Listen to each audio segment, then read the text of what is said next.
Тэр guys өнөөдөр хэдүүлээ нилээ сүүлийн үед бужнаад байгаа сэдвийн талаар ярилцсан. Facebook руу орохлоор дуурхуу юмж дунгаамаа гэдэг нэг хүний талаар. Тэгээд нөгөө талаас шивэстэй залуу гэл нэг хүний талаар нилээ ярьж байгааг бол анзаарсан баг. Тэгээд ер нь бол энэ талаар ингээд харахад бол өнөөдрийн яг Монголд бол нилээ яг чухал хүндх ёстой сэдв юм шиг санагдсан.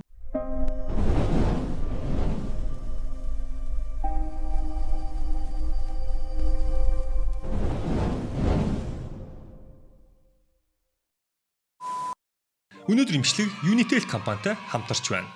Guys, хэрэглэгчдийн хүссэн хүлээдэг датадын урамшуулал илүү олон бэлэгтэйгээр, илүү том бэлэгтэйгээр иргэн ирж байна. Unitel-ийн бүх хэрэглэгч нар Unitel application болон Toki application-аас 4 ба түүнээс дээш дата худалдаж авах тохиолдол бүрт хурд эргүүлэх эрхтэй болж байгаа. Хамгийн гайхалтай нь юу вэ гэхээр хурд эргүүлэх болгонд бэлэгтэй жишээ нь 50 ГБ, 100 ГБ дата авсан тохиолдолд тэрийг бүр 2-3 дахин нэмэгдүүлэх тийм эрхүүд байгаа. Тэрнээс гадна U-Point Ono гэх мэт өдөр тутамд хэрэгтэй бэлгэнүүд байгаас гадна супер шагналууд байгаа. Супер бэлгүүд нь юу байгаа вэ гэхээр iPhone 17 Pro, Samsung Galaxy S25 Ultra, MacBook Air, Dyson агаар хэвшүүлэгч, iPad Air, AirPod Max зэрэг бол гайхалтай бэлгүүд орсон байгаа. 7 хоног бүр 2 супер бэлгийн эзэн тодорхой ба нэг хүн хэдэн ч удаа оролцох боломжтой. Урамшуулалт дуусах хугацаа 11 сарын 16 хүртэл шүү. Okay guys, датагаа аваад хүрдээ эргүүл. Бэлгээч ав. Unitel. Guys. За иргэд нь ямар хоёр хүний талаар яриад байгаа хэдүүлээ товчхон танилцуулъя. За цэгэр булангаас бол дуурхуу юмч байгаа. Ер нь бол эрүүл мэндийн талаар бол бас хөрхөө удаан контент оруулж байгаа. Эрүүл мэндийн зөвлөгөөнүүд, мэдээллүүд оруулдаг. Нөгөө талаас улаан булангаас ямар хүн байна вэ гэхлээр Мөнхбат Сүгочр буюу олонний дунд бол шивэстэй залуу гэдгээр нь бол алдаршсан залуу байгаа. Тэгээ хэдүүлээ үүнээс цааш шивэстэй залуу гэж явчих. За мань хүн юу гэдэг вэ гэхлээр урд хятадд ажиллаж амьдардаг. Тэгээд ирчүүдэд чиглэсэн бүтээгдэхүүн ерөөдөө зарж борлуулдаг. Ирчүүдийн дэлгүүр, насан туршид зориулсан дэлгүүр ажилуулдаг харж байгаа янз бүрийн бүтээгдэхүүн байгаа. Тэгээд ирчүүчний хөргээ бас янз бүрийн жин сайжиг асуудлууд бас байна шүү дээ, тий. За тэгээд асуудал хаанаас эхэлсэн бэ гэхээр дуурхуу юмч NMN гэдэг бүтээгдэхүүн бол Монголд орж ирж борлуулсан байгаа. За бүтээгдэхүүний талаар ярий. Би бол хамгийн анх энэ NMN-ийн талаар бол Joe Rogan-ы подкастаар 6 жилийн өмнө Дэвид Синглер гэх хүний ярьж байгаагаас бол анх NMN-гээ сонсч ирсэн. Яаж одоо наснасаа залуу харагдах уу гэдэг талаар ярьдаг эмч хүн байгаа. Тэгээ энэ талаар хамгийн анх NMN-гээ сонсч ирсэн. За тэгээ энэхүү бүтээгдэхүүнийг бол дуурхуу юмч оруулж ирсэн.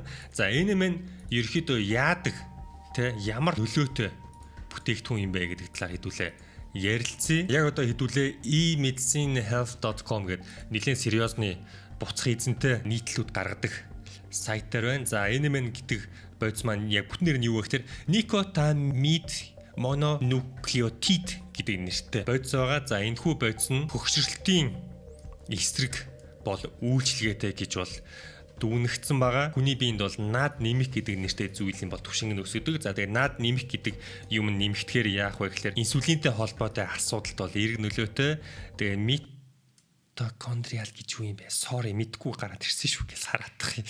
A few moments later. Энэ ихтэй амар чухал үг юм байна шүү guys. Митохондрия гэхлээр энэ бол ерөөдөө эсүүдэд эрч хүчийг зохицуулдаг тэр эс юм байна. Хүний биед бол нэлээд чухал одоо булчин шүрмэс юу гэдэг те тэдэртэй бүгдтэй холбоотой гэсэн үг шүү дээ. Харж байгаа булчингийн эс болон одоо энергитэй холбоотой зүйлийг одоо ерөөдөө л эрч хүчтэй байх талаар гэсэн үг шүү дээ те. Миний митохондриа тэгвэл нэлээд өндөр юм байна да. Тэгээд энэ reverse mitochondrial dysfunction гэхэлэр ер нь эрч хүчийн нэмэл гэж ойлгох хэрэгтэй. За тэгээд насыг уртсгана. Тэгээд тэрнээс гадна судалгаагаар ямар эрг нөлөө харсан бэ гэхэлэр хөгшрөлттэй холбоотой жин нэмэлтээс бол сэргийлнэ гэсэн байна. Зүрх судасны болон цусны эргэлтийг дэмжинэ гэсэн байна. Энергийг нэмнэ түрүү харсан. Булчин хүчийг бол нэмнэ. Зүрхний янз бүрийн өвчлөлийн эсрэг гэж байна.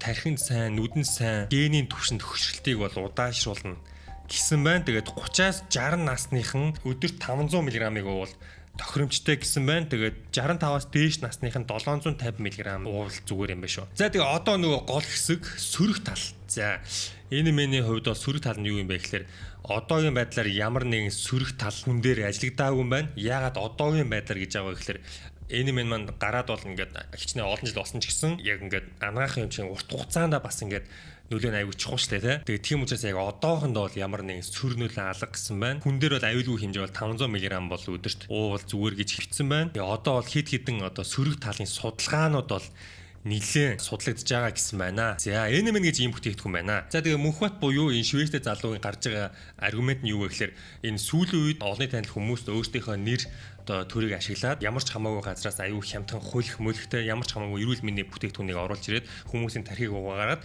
тэгээ ингээд аюу их бүтээгдэхүүн зараад өөртөө ингээд ашигын төлөө ёс зүйн юм хийж гэнэ гэсэн аргумент гаргасан байгаа. Энийг олонний танил нэртэй инфлюенсерүүд нь энэ дэлхий дээр байдаг хамгийн чанаргүй, хамгийн хортой, хамгийн хэрэгцээгүй бүтээгдэхүүнүүдийг Монголд аваачаал энэ бол ийм ч гайхамшигтай бүтээгдэхүүн, тэр нь тийм ч гайхамшигтай бүтээгдэхүүн чамайг ингэж эрүүлжүүлнэ, бараг л мөнхийн ус уусан юм шиг мөнх залуугаарч амьдруулна, хизээч хүлэхгүй гэж байгаа юм шиг юм сурчлагаануудыг хийх юм. Монголд бол юу гэдэг одоо ингэ хүссэн бүтээгдэхүүн авчраад хүссэн үнээрээ зардаг тэр зүйл бол угаасаа бүр ингээд утгаа алдсан юм шиг үлээ. Тэгэхээр иймэрхүү асуудал дээр л ингэж хардалт тавих нь бол зөв. Тэгээд энэ ч утгаараа бол Швейцтэй залууга шүүл өглөөгч гэж хүмүүс бол нэлээ яриад байгаа. За тэгээд дуурхуу эмчийн асуудал дээр ерөөхдөө юу гэж ярьсан бэ гэхээр за дуурхуу эмч бол өөрөө эхлээд бол бүр эмч биш гэж аргумент гаргасан. Энэ хүн наад хүн чинь бол эмч биш зүгээр. Facebook хуудсан л дуурхуу эмч болохоос гээд нэг тийм асуудал гарсан. Тэгээд NMN-ийг бол хятадд үйлдвэрлээд маш бага хэдэн дөрөв бараг 5,000-аар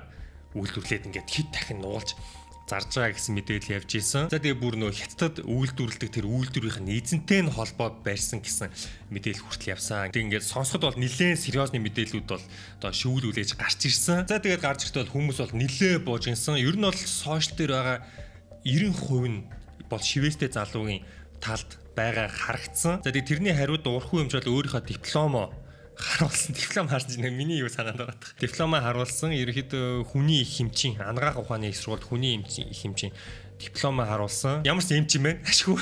Яг ивүүт гэжээ. Гэтэ эмч биш байсан бол эмч гэдэг гэж Facebook нэрээ өгөх арай зөрөгтэй байхгүй хаа тий. Ялангуяа Монголд бол. За тэгээд дараа нь яасан бэ гэхээр нөгөө Швейцтэй залуу хилээдсэн дуурхуу эмчийн үйлдвэрлэдэг тэр хятад үйлдвэрийн эзэнтэй холбогдсон гэсэн дугаараар бол дуурхуу эмч холбогдсон чатаа бол харуулсан. Сайн мань уу тэгээд та хэд манай бүтээгдэхүүнийг хуурамчаар үйлдвэрлэж байгаа мó гэсэн. За ингээд хариу маань энд ингэж ирж байна. Биний хувьд бол ингээд бас санаа амарчихгүй байна. Ягаад гэвэл зэрэг одоо үнэхээр тэр хятад үйлдвэрлэсэн гэдэг тэр нөхрийг компани маань хэрвээ энийг олон улсын гэдэг харж байгаах. Тэгээд Швейц залуугийн гаргасан дугаартай чатлсан чата бол харуулсан байна. Puro Vitalis буюу дуурхуу эмчийн бүтээгдэхүүнийг бол гаргадаггүй гэж бол хэлсэн байна. Дугаарыг нийл гаргасан байна. Энэ дугаарыг найзгаа хэсэгтээ бичээд бол асууж болно гэд. Окей. За тэгээд ер нь би бол одоо Нидерландын Берилс компани одоо энэ хувьд одоо харахаар зэрэг олон улсын компанитай бүтэн жил гарны хугацаанд харьцахтаа бүх зүйл бичиг цаасууд нь за цаанаас нь одоо жишээлбэл Берилс Farm буюу одоо Берилс компаниас жишээлбэл за инновац явуулна тэндээс нь төлбөрөд төлнө тэгээд яг үгүй тээврээр энэ чанаар дамжиж яаж ийх энэ маш олон зуун хуудас юм байгаа. Бид нар одоо Монгол улсын хувьд за энэ хүнсний аюулгүй байдлын за лаборатори за мөн эрүүл мэндийн яамны олон тооны одоо шаардлагатай одоо бичиг цаасуудаар бид нар за лабораториор энийг за аюулгүй гэдгийг нь олонцсондоо шинжээж өгөөд шинжээдгээ нь харин гарцсан байгаа. Тэгээд өөр нэг зүйл юу болсон бэ гэхээр өөрийнх нь данс болон хоёр хүүхдийн данс хаагдсан гэж байгаа. Энэ шүүх хуралтай холбоотой юу эсвэл ямар нэг өөр нөлөө байна уу гэж бол Швейц залуу дэмжигчд бол тэгж үзэж байгаа. Ямар нэг одоо мөнгөөр ахуулаач ч юм уу те шууд ингээд эрх мэдэл ашиглаад дансыг хааж гэнэ гэсэн хардлага бол гарч эхэлсэн. Тэгэлээ чат GPT-гээс асууя. Монголд хэн ямар шалтгаанаар хүний дансыг хаах хэрэгтэй вэ гэсэн хоёр өөр хариулт гарч ирж байна. За нэгдүгээрт бол банк өөрөө хаах хэрэгтэй, хоёрдугаарт бол шүүх прокурор мөрдөн шалгах байгууллага гэж шүү. За татврын байгууллага, татвар бол холбоогүй байх гэж бодож байна. Тэгээ ер нь бол манай хоёр нэг одоо ингээд шүүхтэр ерөнхийдөө уулзах гэж байгаа. Тэгээ шүүхтэр уулзах гэж байгаа учраас энэ шүүх гэдэг магадлал нь өндөр. Гэхдээ яагаад хоёр хүүхдийн дансыг хаасан гэхдээ сони те. Эцэг эхийн дансыг шүүх хаавал хүүхдүүдийн данс хамт хаагдгаа гэд асууя. Сайн асуулт гинэ. Баярлалаа. Монголд эцэг эхийн данс шүүх прокурорын шийдвэрээр зарцаагдсан эсвэл хаагдсан тохиолдолд хүүхдийн данс нь автоматар бол хамт хаагддаг юм байна. Эцэг эх хүүхд хоёр тусдаа иргэн тул эцэг эхэд холбогдох шийдвэр нь хүүхдийн өмчөд нөлөөлөх ёсгүй гэж байна. Окей. Гэхдээ дараах онцгой тохиолдолд нөлөөлж болдог гэж байна. Хүүхдийн данс нь эцэг эхийн нэр дээр байгаа бол Окей, хамтарсан данс байвал онцгой данс байж болно. Мөнгөний гарал тодорхойгүй бол гэж байна. Хүүхдийн дансанд хэмжээний мөнгө орсон бөгөөд мөрдөн шалгах байгууллага түүнийг эцэг эхийн хууль бус орлого гэж үзвэл тухайн дансыг төр хугацаанд шалгах зарцаах боломж нь бий гэж байна. Окей, ер нь бол автоматар хүүхдийн данс бол хаагддгүй аа. Гэхдээ ямар нэгэн мөнгө орж гарах эсвэл с ิจ тэй юм тохиолдолд шүүх цагдаа юу гэдэг хаах хэрэгтэй гэж байна. Тэгээ өөр нэг юм байна guys. Энэ дээр дөрөөлөд дуурхун эмчийн нэг овжин ашигласан зүйл нь юу вэ гэхээр манай хүн бас сүүлийн үед нэлээд glow up хийсэн харж байгаа бах. Нэлээд өөрийгөө өөрчилсөн, нэлээд махлаг байж байгаа, тийм байж байгаа. Ийм болсон. Тэгээд яг энэ үеэ бас NMN-ийнхаа маркетинг дээр нэлээд ашигласан. Яг го бизнесээр бол овжин ашигласан. Ерөнхийдөө ярил жоохон ёс зүй багтаа гэх юм уу те. Тэгэхээс бол манд хүн өөрөө ч гэсэн мэдж байгаа. Бэлтгэл бол нэлээд хийж байгаа. Хоолтондоо нэлээд анхаарч байгаа. Одоо энэ юм чинь яг өөрийнх нь хийж байгаа нэг 10 юмны нэг нь л байгаа шүү дээ. Ер нь бол өөртөө анхаарал тавих.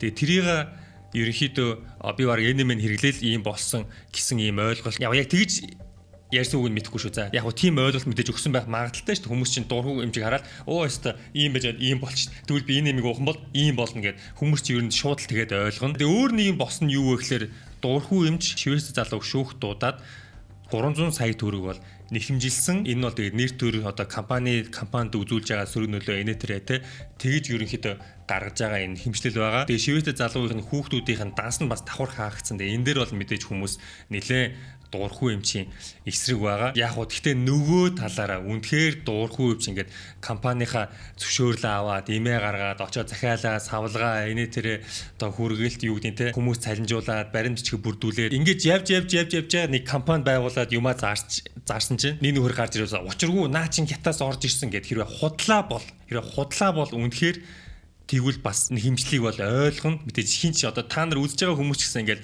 зовж нэг юм нэг аяг заарсан чинь би гарч ирснэ. Наа чи хятадаас 5,000 төгрөөр орж ирдэг гэж хэлэх юм бол та бол инээгээд суухгүй л ах над руу тий. Тэр утгаар нь ойлгож байгаа бас айл талыг нь ойлгоод байна. Ер нь бол вэ штэ. Дэлхий дээр ямар ч зүгээр нэг им уугаад гой харагдах. Эсвэл им уугаад өвчин одоо залуужих тийм зүйл бол ер нь бол байхгүй шүү. Хамгийн чанартай юм бол дасгал хөдөлгөөн, ерөнхий зөв хооллолт, сэтгэл санаа, стрессгүй байх энэ бүхэн шүү. Гадаа одоо 1000 хүнтэй хэрэлдээд түвжрээдэр стресстэй та 1000 хамгийн шилдэг юм угаач та хэзээ залуучихгүй шүү заяа. Та спорт хийхгүй дэлхийн хамгийн үнэтэй одоо NMN байна уу, MMN байна уу тэ угаач ер нь бол залуучихгүй гэдгийг ойлгох хэрэгтэй. Тэгээд ерөнхийд нь аль талынхын аргументуудыг харахад бол Швейцтэй залуугийн ярьж байгаа тэр гол зорилго нь маш зөв боловч яг баримт факт ярих тал дээр бол дуурхуу юмч бол илүү байна гэж би харж байна. Хэрвээ би Швейц залуугийн оронд байсан бол яах байсан бэ гэхээр дуурхуу эмчийн яг тэр зарж байгаа одоо хүртэл зарж байгаа шүү дээ. Тэр NMN те яг тэрийг нь очиж аваад одоо тэр хүлэх гэж яриад байгаа те зах зээл дээр байгаа хүлэх бүтээтгүнтэй тэгж харьцуулахар чинь бас нэг ингээд хоёр яг барьсан юм өөр штэ. Эсвэл дуурхуу эмчийн бүтээтгүнийг харьцуулах бүтээтгүн байхгүй бол Монголд биш маа гэхэд хаасайгүй одоо лабораториуд, орцын шинжилждэг, нарийн шинжилждэг лабораториуд хог нэгээр байгаа. Тэн дээр очиод энэ бүтээтгүн яг энэ зааврынхаа дагуу бодсон байна уу те яг гаднах одоо шашхан дээрхтэйгээ юм ингээд бүтээтгүн таарж гэнэ үү гэдгийг харуулад яг шинжилүүлээд ингээд яг нэг юм байхад бол илүү хүчтэй байх бах. Тэгэх юм бол баримттай бол хинч юу ч ярьж чадахгүй. Тэгээс манай хоёр хоёулаа л өөртөө гэсэн бизнестэй. Юу Facebook дээр ингээд нэг нь бурхан, нэг нь чөтгөр гээл амар ингээд нэг нь ингээд нэг энгийн ард нүүд нь амар баянтай ингээд нэг олигарх юм шиг юмуд яваад байсан. Миний хувьд бол тэгж бол харахгүй байгаа. Хоёулаа өөртөө гэсэн бизнестэй, хоёулаа эрүүл мэндтэй холбоотой бүтээгдэхүүн Монголд оруулж ирдэг. Тийм л хоёр хүн байгаа.